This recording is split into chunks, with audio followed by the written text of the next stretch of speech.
Welcome to the Fatality Free Future podcast. I'm John Buckley. My name is Holly Ferguson. This is the podcast where we explore the challenges and possibilities of creating a fatality-free future. Alan Stevenson, thank you once again for joining us in the studio. My pleasure. You're pretty much our third co-host at this point. I know.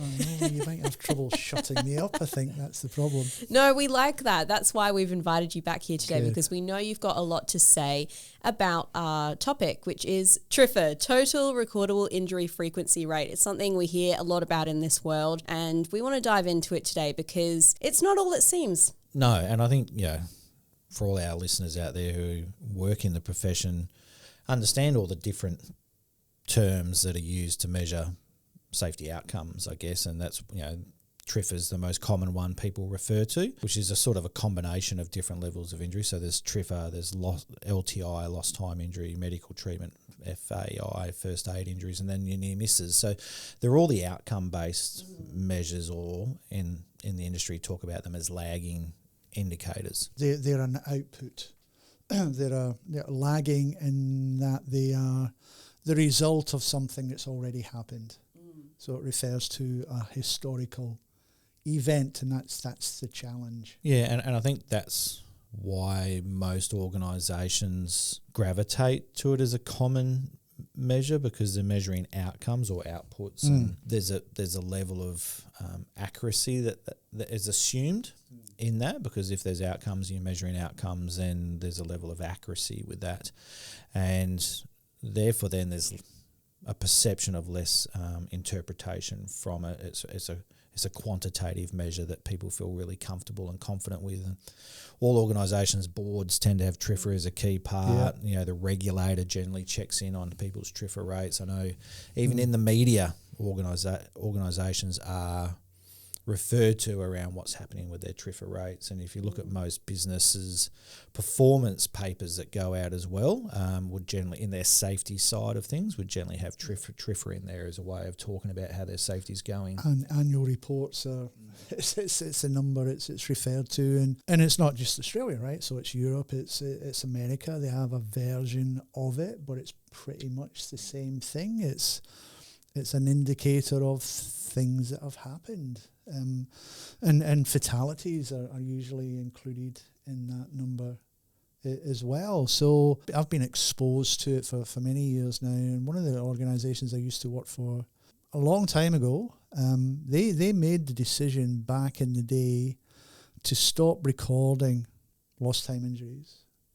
They just said, it's not useful, not helpful. We're not going to focus on it anymore.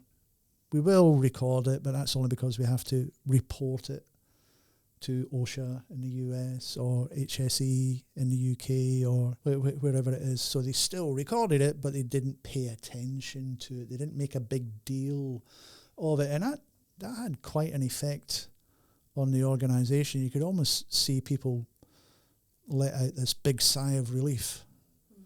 Oh, thank goodness we don't have to play this game anymore, this LTI game anymore, this competition between sites and locations, and that was a number of years ago. So, and it's been a very active conversation now. But as an industry, I suppose a workplace health and safety industry, we've not really been able to land on, well, what would be a good replacement, a good alternative to it. Yeah. And it's the various New View, Safety 2, whatever it is, they all use indicators of some kind, but nobody can quite align on, well, what would be the top 3, 4, 5. So we talk about culture, we talk about all those things, but even then, how can you really compare the culture of one organisation against the other? Because there's different human beings involved. It's just a variety, and one of our recent podcasts was complex versus complicated. It's complex, but we're approaching it as a complicated issue, but it's not. It's complex, and you can't. My conversation has always been, we're trying to compare apples to oranges on a constant basis, and it's not fair. It's not fair. And John and I have been on enough sites now where supervisors, superintendents, site managers, they get totally hammered just if their TRIFR is high. they get hammered. There's a recent example of a client that we're working for. We were looking at their data and their, they're called safe acts, safe conditions, unsafe acts, unsafe conditions, near misses, all that kind of stuff. And so we plotted their last 6 or 7 months, and then suddenly you saw this huge spike in safe acts, safe condition reporting. We sort of knew what had happened. We said, what happened here? We were doing fairly well, and then it got to the point sort of April, May, we had a run of events. So I told everybody that they had to increase the number of reports. And I said, I can see that went well then. But they were just getting data, and the data was rubbish. It's not TRIFR data, but it was rubbish. So that's the kind of thing that complicates the whole assessment of how well we're doing. And I think there's a version of that actually exists within TRIFR as well, right? Generally organisations attach monetary value to TRIFR around bonuses for safety and those sorts of things. So they always try and find something to associate all their different performance indicators, safety, quality, production, all those sorts of things. And TRIFR is generally the one that gets attached to the safety side. Yes, they may use a few others, but TRIFR is generally there. So what ends up happening even in, you're getting close towards the end of the year and someone might have an injury and only one more injury that gets reported tips them over to not get that bonus for everyone. So the pressure on individuals, even with that focus, even means the data you're tracking around TRIFR is subjected to the same level of impact around what's happening. So the climate that's happening around it. I mean, I was on a site, it was a few years ago now, and we'd just been coaching. It was coming up towards the end of the financial year, and most of the messages coming from leaders was, it's been a pretty good year. We've only got 4 weeks to go, and if no one gets hurt in the next 4 weeks, then we're all going to get our bonuses. So it was very front of mind, and I get the intention of what was happening around that, but the implication of that over another week when I was there was I just noticed someone in the back of the room a little bit removed. Right, it was being very quiet. It's not unusual in some of these toolboxes and pre-starts, but been a little bit more removed. And so I went and checked and just asked them how they were going and what was happening. I noticed they were sort of protecting their hand, and what had actually happened was this person had injured their hand at the end of the previous shift, and they were about to go on their rostered leave at the end of today's shift. So what this person was doing, because it was a significant injury, they'd broken 2 fingers, weren't going to report it, was actually going to try and make it through the day to get home and treat themselves, because they didn't want to be the one who actually lost the bonus for everyone.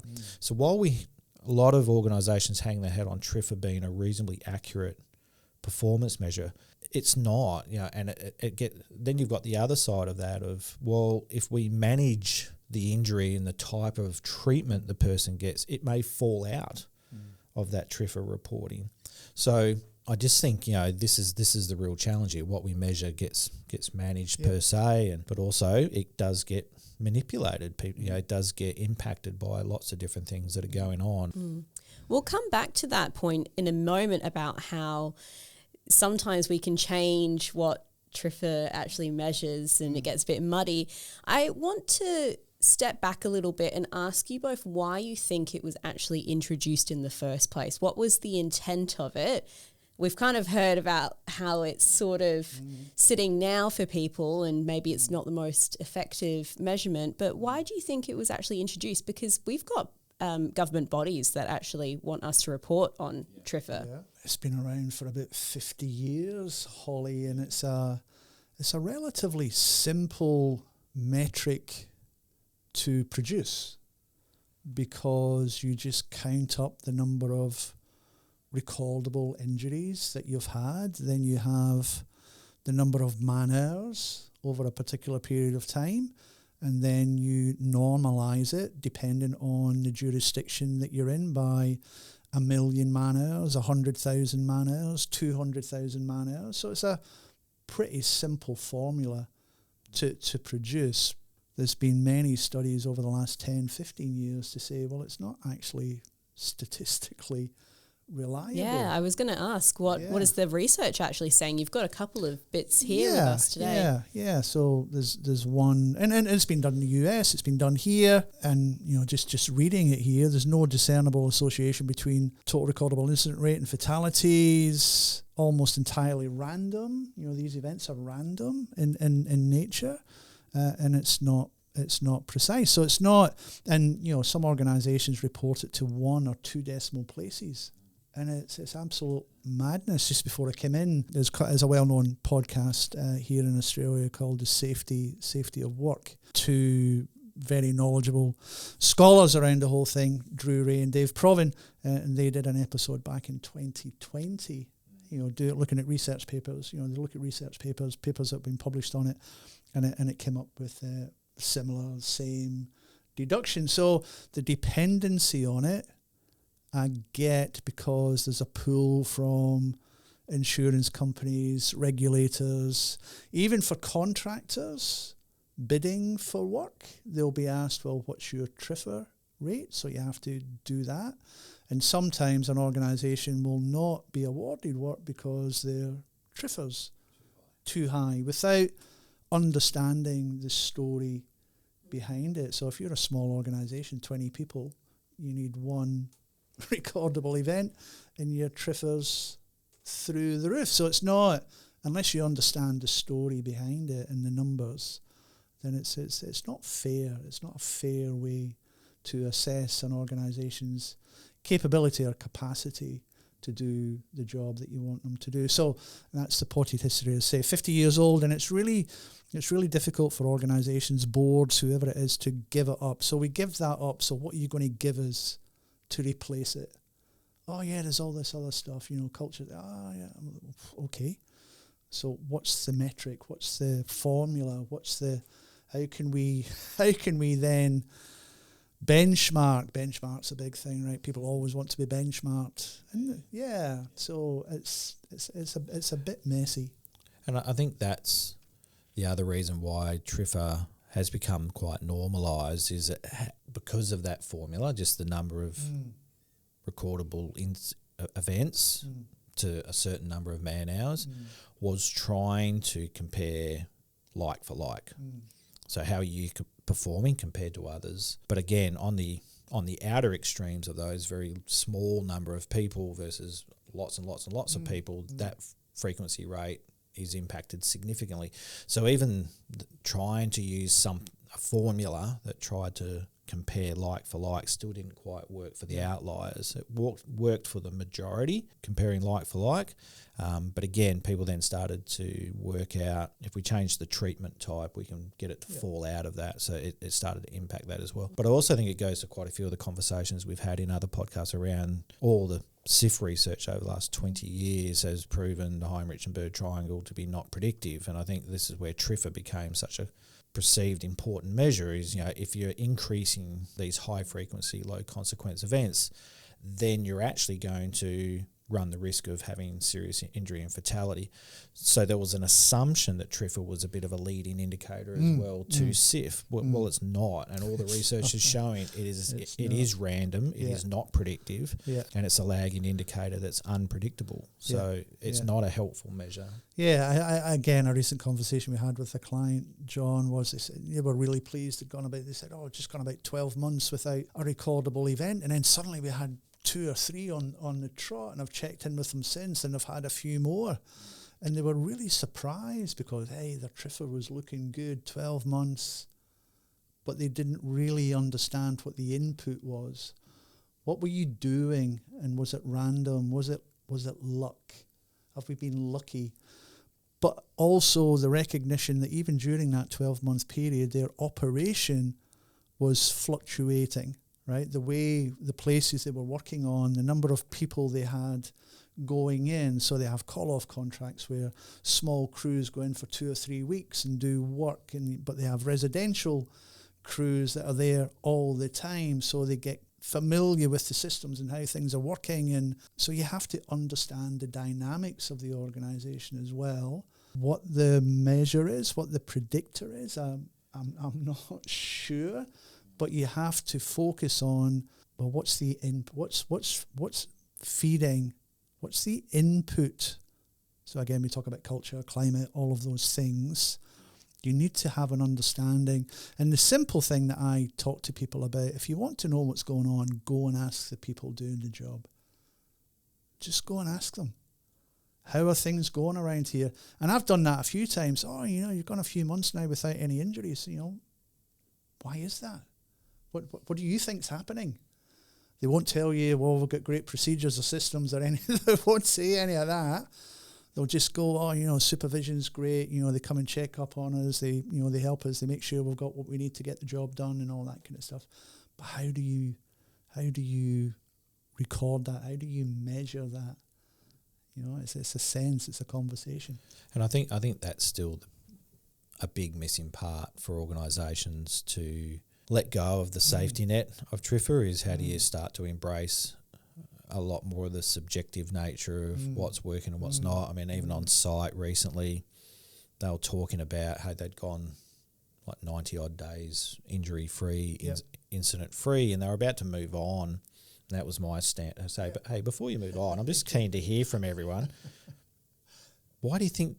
What do you think we're doing that's helping us get those outcomes? What's actually working that's leading to that? And you could just see everyone then shift the critical thinking that needed to come with that. It was not, let's pat each other on the back for a 90 odd days injury and incident free, which again is great. We want to acknowledge that's a great outcome and that's what we want. But let's start working out what it is we're doing that's leading us towards that. So what are the inputs we're doing that leads us towards that?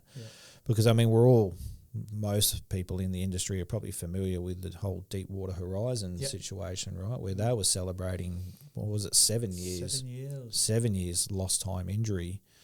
And then we all know the catastrophic event that ended up killing 11 people. So it is a very misleading measure. If there's not a lot of exploration and curiosity around what's happening, then it can actually create a false sense of security in an organisation that, hey, we're going really well because we've gone 12 months, 2 years, whatever period of time without a lost time injury or a very low total recordable injury frequency rate. The Heinrich and Bird Triangle says that doesn't predict anything. Like that's just telling you that outcome randomness is still there. And then you're right, you get these people that go, well, we've just had 6 in a row. What's changed? I don't know what's going on. I don't know why that is. So they ask for more. More Go reports.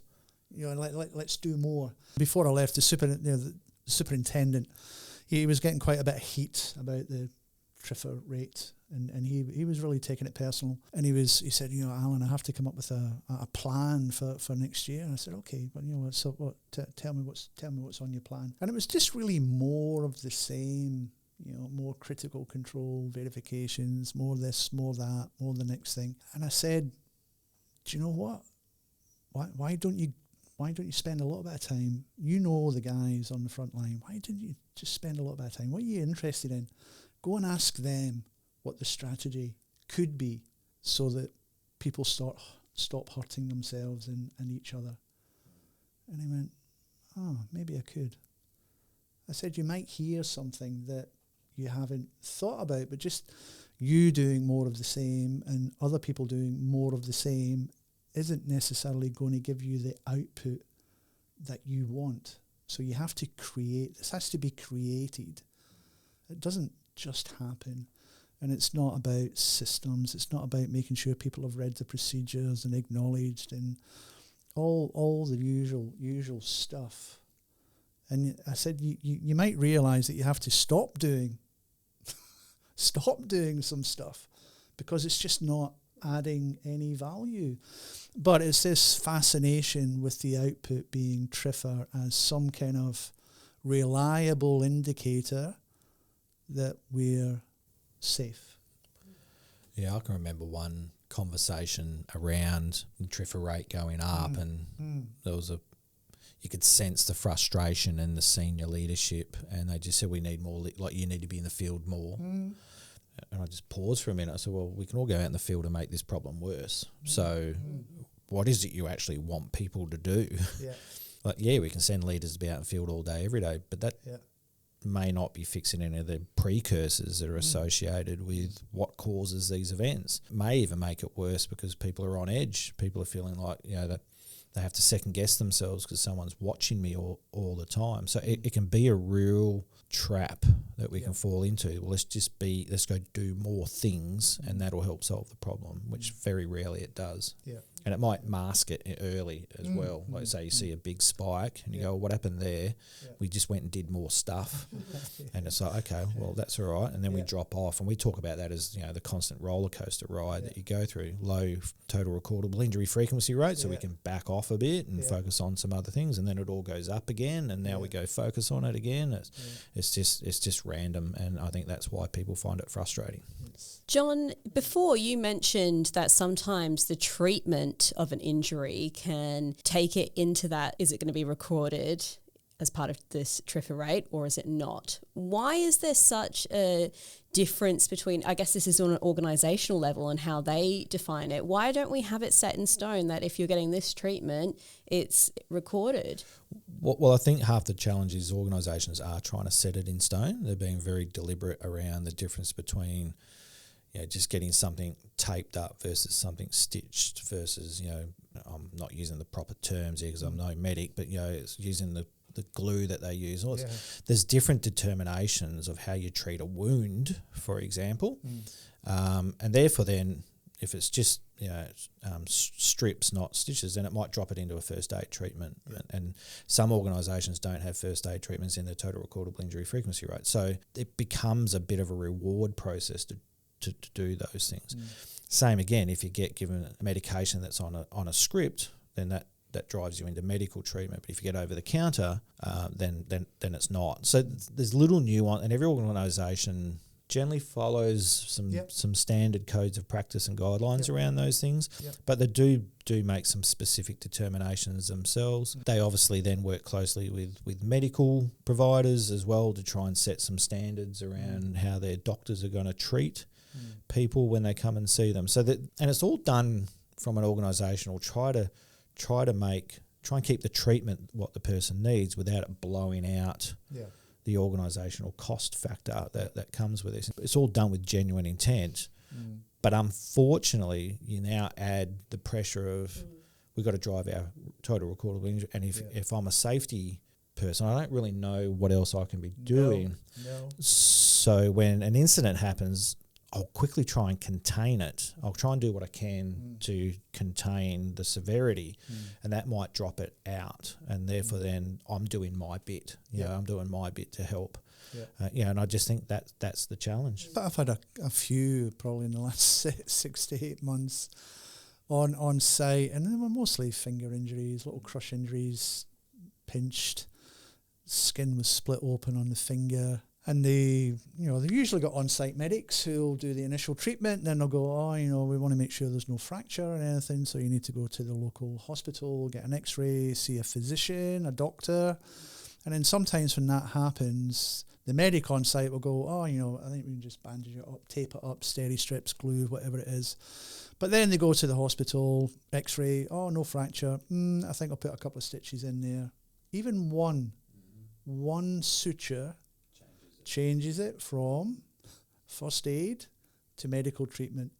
And as soon as it becomes a medical treatment, then all sorts of alarm bells go off in organisations.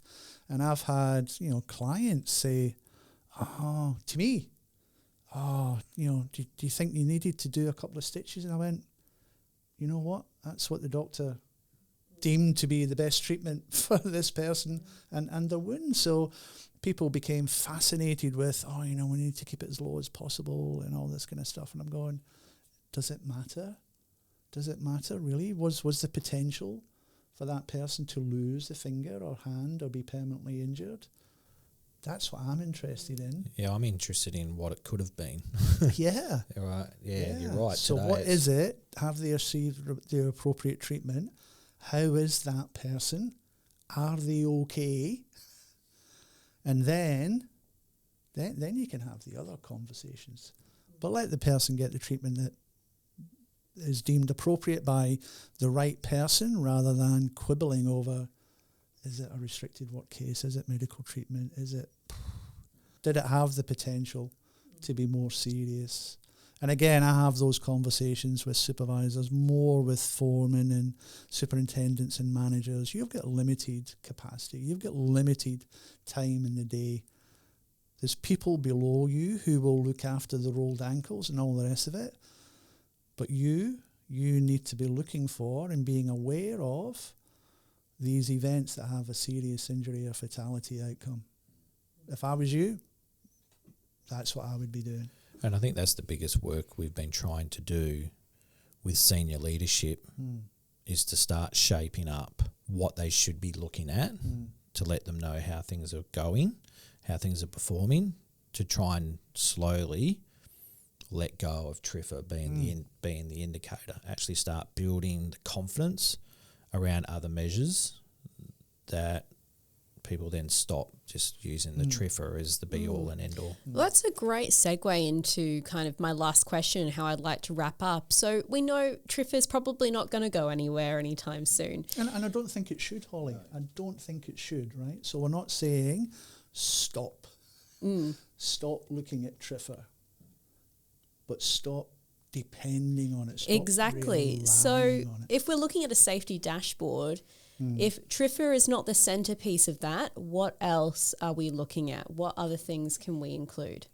First thing I'll start with, I think the organisation needs to do the work around its risk profile and its risk management strategy, or the inputs, as Alan's mentioned a few times. So what are we going to be doing that's going to help drive our level of risk down, our level of exposure to harm down, especially related to serious injuries and fatalities. So understand our precursors, understand our amplifiers, understand specific context and the specific processes we're going to use to keep that down, and build your measures around the inputs.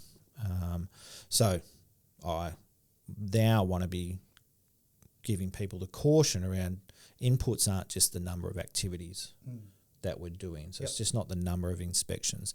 There's information that you're getting in inspections that need to be a part of your dashboard that's going to inform you around how those exposures are presenting themselves in the workplace, not just the number of things we're doing. And I'm always mindful that we shift from this conversation around lagging to leading. And again, there's the misconception that the number of activities we're doing are a leading indicator. A leading indicator are the inputs of the inputs to drive the outputs.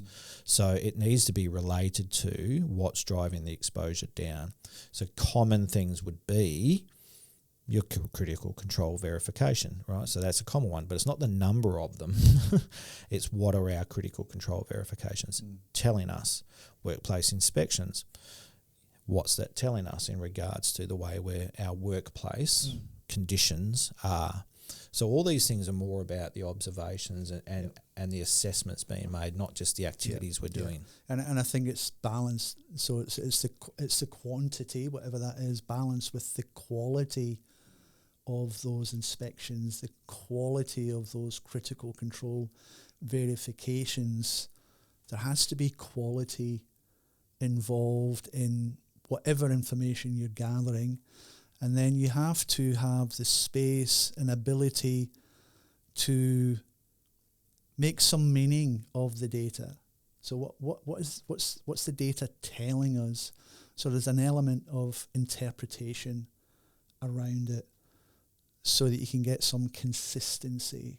So quality and quantity are okay, but I'd really be interested in the quality. And again, the work that we do, we're very interested in the quality of the conversations that people, senior people, supervisors, superintendents are having. What's the quality like?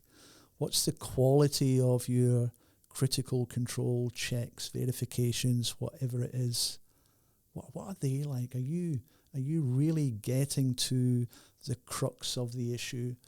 You know, how easy are we making it for people to do what we want them to do? So, you know, we talk about enabling, difficult, impossible. You know, your job is to enable. So how is that working? When I ask people, you know, do you have what you need to do your job? Well, no, actually, I've got this beat up old spanner and I've got this, but they still expect me to do all this stuff. That's an extreme situation, Holly, but You know, if people don't feel as if they have what they need to do what it is we want them to do, then it makes it difficult. So quality, I think, is a big thing for me. Yeah, and I think if you just wanted to sum it up, participation gives you a sense of are we doing enough activity to get the quality information we need? Then the quality information, which should tell you your leading or your input information. And then you've got your standard lagging that everyone's been looking at anyway, so you should have that as a part of your dashboard as well. Yep. But I think that's the important factor, is it needs to be a combination of things. And I just want to pick up on something you said there. It should tell a story, or the data that's given you should prompt you to have the right conversations that you need to have with your teams. Data doesn't always give you the answers, but it may give you the questions you need to go answer. And I think that's the way to start looking at data. And I do it all the time with culture surveys when people have a look at it and say, well, what does that mean? I say, well, that's a great question. It's just a bit of data. What questions are coming up for you now that you've seen that bit of data? And that, for me, is the richness of a good dashboard. It prompts leaders and people in the organisation to go, that makes me curious about this. I'm keen to know more about what's happening in that space, not just have we hit a green or have we hit a red, or is it 100%, whatever numbers you're using. That should prompt some curiosity in people. John and Alan, thank you very much for another quality and insightful episode of the Fatality Free Future. Thank you. It's been a pleasure. Thank you. Thank you. Thank you for listening to this episode of the Fatality Free Future podcast. Head to our Fatality Free Future hub on barclays.com for more information and to access everything we spoke about in this episode.